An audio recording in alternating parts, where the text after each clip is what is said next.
Здравейте хора, сега ще опитаме космонавтски сладолед. Той е сух и е 35 грама.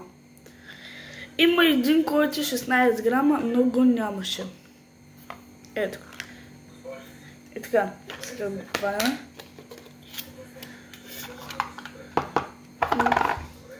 Малко като чебишире буквално.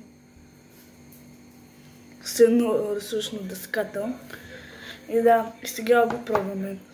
И също е с ваниля.